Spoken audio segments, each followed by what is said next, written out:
Hello friends, my name is Nargis Gupta. In last video, we have discussed about the placement preparation interview questions based on our data structures and algorithm. In this video, we will discuss another 4-5 questions based on our data structures and algorithm. और ये सारे questions मैं approximately 20 questions हम देख चुके हैं previous video में interview से related. और ये सारे क्वेश्चंस आपको मेरी वेबसाइट nargisgupta.com पर मिल जाएंगे. आप वहाँ पे जाके सारे क्वेश्चंस को देख भी सकते हैं, विथ प्रॉपर एक्सप्लेनेशन आपको वहाँ पे मिलेगा और डाउनलोड भी कर सकते हैं. How will you find the middle element of a singly link list without iterating the list more than once. तो आपको मिडल एलिमेंट फाइंड आउट करना है सिंगली लिंक लिस्ट में एक बार में आइट्रेट करके. सो इसको हम किस तरह से सॉल्व कर सकते हैं? बहुत इजी. देखिए, ये इंटरव्यू से रिलेटेड क्वेश्चंस होते हैं. इंटरव्यूअर आपने यदि डेटा स्ट्रक्चर एंड एल्गोरिथम बोला है, वो कहीं से भी आपसे क्वेश्चंस कर सकता है. आपको प्रिपेयर करना है हर तरह के टॉपिक से, हर तरह के क्वेश्चंस को आपको आना चाहिए. वो आपसे इम्प्लीमेंट भी करवा सकता है उसी टाइम पर, वो आपसे एल्गोरिथम भी डिज़ाइन कर सकता है, वो आपसे लॉजिक भी पूछ सकता है. तो हमें हर एक चीज़ पता होना चाहिए. मोस्ट प्रोबेबली इंटरव्यूअर कभी भी इंप्लीमेंट नहीं करवाता वहाँ पे, क्योंकि वो सिस्टम लेकर नहीं बैठा होता है. वो आपसे लॉजिक और एल्गोरिथम पे बात करता है. तो इस तरह की चीज़ को सॉल्व करने के लिए हमें दो पॉइंटर की रिक्वायरमेंट पड़ेगी. एक पॉइंटर का नाम मैंने यहाँ पे ले लिया मिड, और दूसरे पॉइंटर का नाम मैंने ले लिया एंड. दो पॉइंटर्स के थ्रू हम इस प्रॉब्लम को सॉल्व कर लेंगे. तो लेट अस एज्यूम यहाँ पे हमारे पास में ये लिंक लिस्ट है और कोई इंफॉर्मेशन इसमें स्टोर्ड है 10, 20, 30, 40, 50, और यहाँ पे इट कंटेन दी नल. और यदि आप देखें तो यहाँ पर आपको मैं थोड़ा सा कलर थोड़ा डार्क कर लेता हूँ तो और क्लियर हो जाएगा आपको यहाँ पर नाउ. और यहाँ पे एक स्टार्ट पॉइंटर होगा. Let suppose S is a starting node जो कि होल्ड करेगा address of the first node. मैं यहाँ पे एड्रेस ले लेता हूँ सभी का. और यदि डायग्राम के फॉर्म में आप बना के सॉल्व करेंगे तो बहुत इजी हो जाता है लिंक लिस्ट से रिलेटेड कोई भी क्वेश्चन सॉल्व करना. अब आपको क्या करना है? आपको यहाँ पर मिड फाइंड आउट करना है. तो ऑब्वियसली मिड आपका ये वाला है, ये लोकेशन आपको मिलना चाहिए. कोई भी आप कितने भी नंबर ऑफ एलिमेंट्स ले लें, इस एल्गोरिथम से आप सॉल्व कर लेंगे. देखिए, एल्गोरिथम बहुत सिंपल सी स्टेप्स मैंने क्या लिखी है. यहाँ पे हमने फाइंड मिड एक फंक्शन बनाया जिसके अंदर एक हेड टाइप का नोड ले लिया. फर्स्ट नोड को हमने नेम दे दिया head. This is the head. Okay, now struct node mid में आपने क्या कर दिया? हेड को डाल दिया. मतलब आपका मिड भी अभी कहाँ पे है? यहीं पर. हेड वाला जिसको पॉइंट कर रहा है 100 पर, और आपका एंड भी कहाँ पे है? यहाँ यहीं पर. आपका हेड पर ही एंड है, तो मिड भी आपका वहीं पे. मतलब स्टार्टिंग पॉइंटर जो मिड आपने लिया है और एंड दूसरा पॉइंटर लिया है, वो दोनों के दोनों आपको हेड को पॉइंट आउट कर रहे हैं, मतलब वहीं पे है. ओके, इफ हेड, यदि हेड पर है हम, तो यहाँ पे कंडीशन हमने लिखी while next, sorry this is not next, this is a end is not equals to null. यदि एंड मेरा नल नहीं है तो यहाँ पे देखिए आप, एंड अभी कहाँ पे पॉइंट कर रहे हैं? फर्स्ट वाले पे. क्या एंड नल है? नहीं, नल नहीं है. तो हम सेकंड कंडीशन को चेक करेंगे. एंड का next is not equals to null. क्या एंड का नेक्स्ट मतलब 200 यहाँ पे नल है? क्या नहीं है नल. तो यहाँ पे हम अंदर आ जाएंगे, और जैसे ही हम अंदर आ जाएंगे वहाँ पे हमारे सामने कंडीशंस क्या क्या बन जाएंगी. कंडीशन यहाँ पे हमारे सामने बन जाएगी कि आपको ये देखना है कि एंड इक्वल्स टू एंड के नेक्स्ट का नेक्स्ट. मतलब एंड क्या हो जाएगा आपका? एंड का नेक्स्ट क्या हो गया आपका? 200, और 200 का नेक्स्ट क्या हो गया? 300. तो एंड कहाँ पे पॉइंट करने लगेगा? 300 पर. और यहां पे हमने क्या बोला? मिड इक्वल्स टू मिड का नेक्स्ट. मिड क्या है आपका? ये. मिड का नेक्स्ट क्या है? 200. तो मिड कहां पे आ जाएगा आपका? यहां पर. और ये प्रोसेस कब तक चलता रहेगा? जब तक कि end is not equals to null, जब तक कि नल ना मिल जाए या फिर कोई एक कंडीशन सेटिस्फाई ना हो जाए. कोई एक भी कंडीशन फॉल्स हो जाएगी तो हम ये लूप हमारा टर्मिनेट हो जाएगा.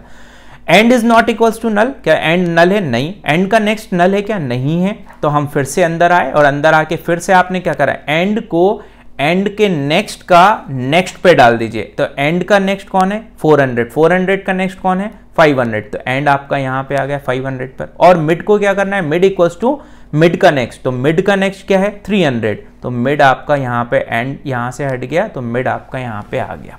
ठीक है.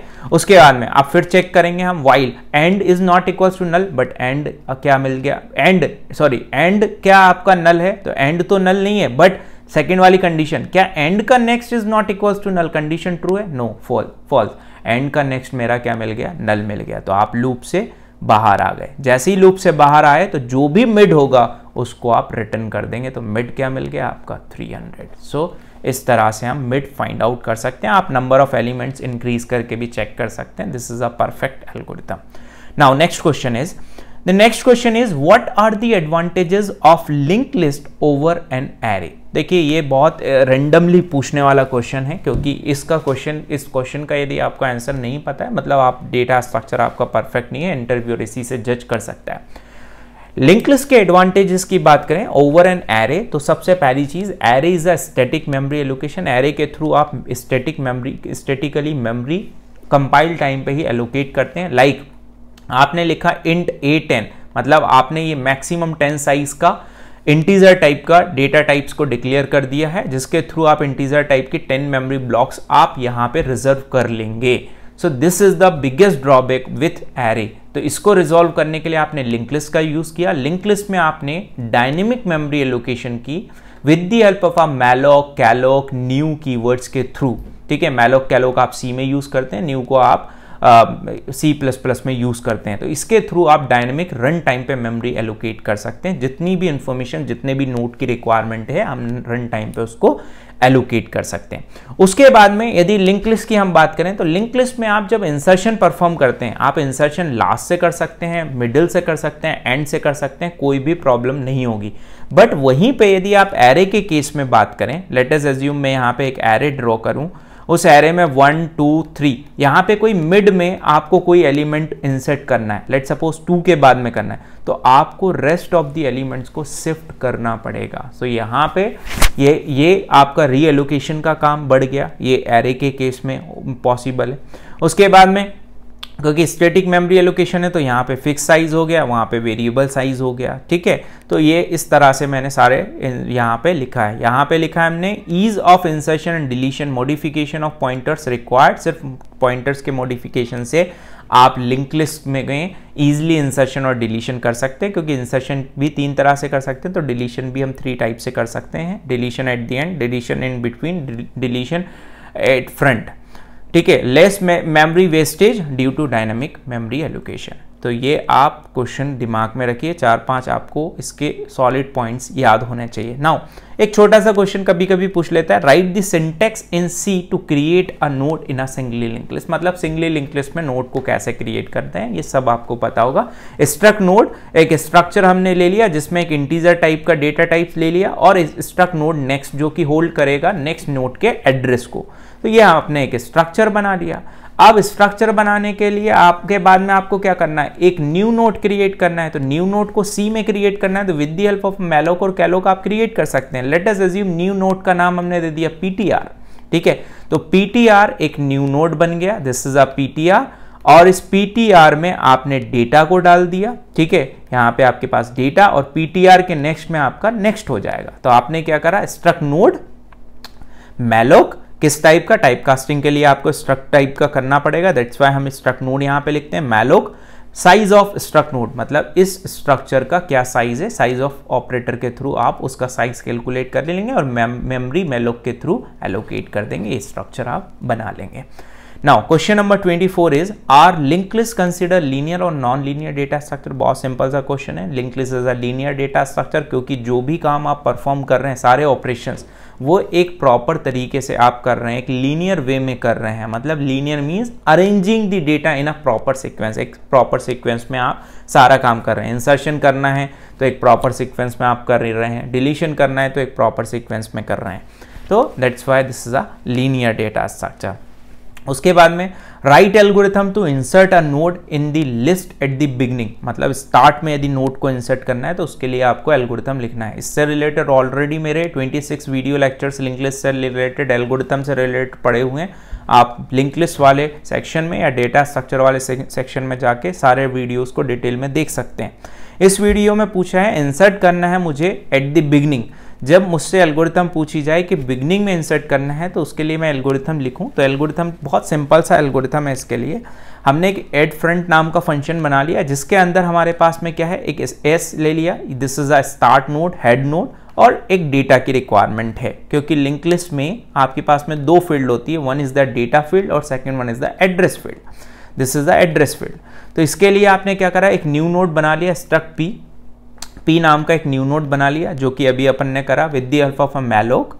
और यहाँ पे p के डेटा में हमने डेटा को स्टोर कर दिया, let us assume x is a data, और p के नेक्स्ट में आपने नल डाल दिया। नल मतलब p के नेक्स्ट में, क्योंकि न्यू नोड हम क्रिएट कर रहे हैं तो उसके नेक्स्ट में ऑब्वियसली नल ही होगा, फिर उसके बाद में न्यू नोड हम इंसर्ट करेंगे तो उसके नेक्स्ट में उसका एड्रेस को डालते जाएंगे। बट हमने जैसे ये नोड क्रिएट कर लिया, अब आपने क्या करना है, स्टार्ट करना है लिंक लिस्ट को, और लिंक लिस्ट के स्टार्ट में इस न्यू नोड को इंसर्ट करना है। लेट सपोज इसका एड्रेस है 50, तो आप सबसे पहले ये चेक करेंगे क्या लिंक लिस्ट आपका जो स्टार्ट नोड है, ठीक है, स्टार्ट नोड है आपका ये s, क्या s आपका नल तो नहीं है? यदि नल है तो हम प्रिंट कर देंगे एम्प्टी, और एम्प्टी प्रिंट कर देंगे, और जो p है वही आपका s को पॉइंट करना लगेगा। बट यदि ऐसा नहीं है, ऐसी सिचुएशन है आपकी कि लिंक लिस्ट में कुछ ऐसे नोड्स आपके पास में इतने नंबर ऑफ नोड्स बने हुए हैं, अब आपने जो p नोड को बनाया है, इस p नोड को यहाँ पे इंसर्ट कराना है, और ये s आपका स्टार्ट नोड को पॉइंट कर रहा है। तो आपके p के नेक्स्ट में अभी नल है, तो आप क्या करेंगे, s, लेट सपोज इसका एड्रेस है 100, इसका 200, इसका 300, इसका 400, ठीक है। तो यहाँ पर आपको 100 जो है अभी s में पॉइंट कर रहा है, तो s कहाँ पे पॉइंट कर रहा है, स्टार्टिंग हेड नोड 100 पर। तो 100 जो एड्रेस है वो p के यदि नेक्स्ट में आ जाता है तो आपकी इसकी लिंकिंग हो जाएगी। तो p के नेक्स्ट में आप 100 डाल दें तो इसकी कनेक्टिविटी हो जाएगी, और p को कहाँ पे डाल दें, s में। लेट सपोज p का एड्रेस 50 है, तो 50 अब s में आ गया, तो ये फ्रंट में आपका नोड इंसर्ट हो गया। तो आपने क्या करा, यहाँ पे p के नेक्स्ट में, इस p के नेक्स्ट में इस s को डाल दिया, और p को s में डाल दिया, और रिटर्न करा दिया s को जैसे रिटर्न कराया, मतलब फर्स्ट नोड को आपने रिटर्न करा दिया। सो यदि आप देखें तो इस केस में हमें कोई ट्रैवर्सिंग की रिक्वायरमेंट नहीं पड़ी, कोई लूप की रिक्वायरमेंट नहीं पड़ी, इंसर्ट कर दिया स्टार्टिंग में node. That's why the time complexity to insert a node at a front in a singly linked list is order of 1। Now आगे, what is the doubly link list? देखिए doubly link list बहुत simple सा है। डबली link list जो है basically purpose क्या था singly link list और डबली लिंक लिस्ट का? सिंगली लिंक लिस्ट का ड्रॉबैक ये है कि हम बैक ट्रैक नहीं कर सकते थे, किसी प्रीवियस वाली इंफॉर्मेशन को एक्सेस करना है, प्रीवियस वाले नोड को एक्सेस करना है, तो वो आप नहीं कर सकते थे, जिसके लिए आप सर्कुलर लिंक लिस्ट पे गए। बट सर्कुलर लिंक लिस्ट में केस में ये है कि लेट सपोज आप 99th लोकेशन पे हैं और 98th लोकेशन का नोड को एक्सेस करना है, तो आपको सर्कुलर लिंक लिस्ट में पूरा घूम के फिर से 1 2 3 4 इतना ट्रैवर्स करना पड़ेगा। तो डबली लिंक लिस्ट का कॉन्सेप्ट आया जहां पे आपके पास दो पॉइंटर्स हैं, एक प्रीवियस नोड का पॉइंटर भी आपके पास में है, एक नेक्स्ट नोड का भी पॉइंटर आपने स्टोर करके रखा है, एक प्रीवियस का भी एक नेक्स्ट का भी है। तो यदि आपको प्रीवियस वाले पे जाना है तो प्रीवियस में भी जा सकते हैं, और नेक्स्ट वाले में जाना है तो नेक्स्ट में भी जा सकते हैं। उसके बाद में जब डबली लिंक लिस्ट के सिंटेक्स की बात करें तो हमारे पास में वही डेटा है, एक स्ट्रक्चर अपन ने बना लिया जिसमें दो पॉइंटर हैं आपके पास, एक नेक्स्ट और एक प्रीवियस है, जो कि pointer to next in a doubly link list और एक pointer to the previous node of a doubly link list. Now last question is explain application of doubly link list. यदि डबली लिंक लिस्ट की applications की बात करें, या आपने मेरा पहला वीडियो देखा हो इसी से रिलेटेड पार्ट नंबर 1, तो वहां पे हमने सारे डेटा स्ट्रक्चर्स के एप्लीकेशंस देखे थे। तो डबली लिंक लिस्ट का जो एप्लीकेशंस हैं वो सबसे पहला एप्लीकेशन है नेविगेशन सिस्टम में, फ्रंट एंड बैक नेविगेशन के लिए यूज़ करते हैं आप। ब्राउजर में front button and back button के लिए आप इसका यूज़ करते हैं। ट्री डेटा स्ट्रक्चर को इंप्लीमेंट करने के लिए आप यूज़ करते हैं। हैश टेबल को इंप्लीमेंट करने के लिए, स्टैक को इंप्लीमेंट करने के लिए आप डबली लिंक लिस्ट का यूज़ करते हैं। म्यूजिक प्लेइंग सिस्टम में जो आपका फॉरवर्ड और बैकवर्ड मतलब नेक्स्ट और प्रीवियस करने वाला जो प्ले बटन होता है उसमें भी हम यूज़ इसको करते हैं।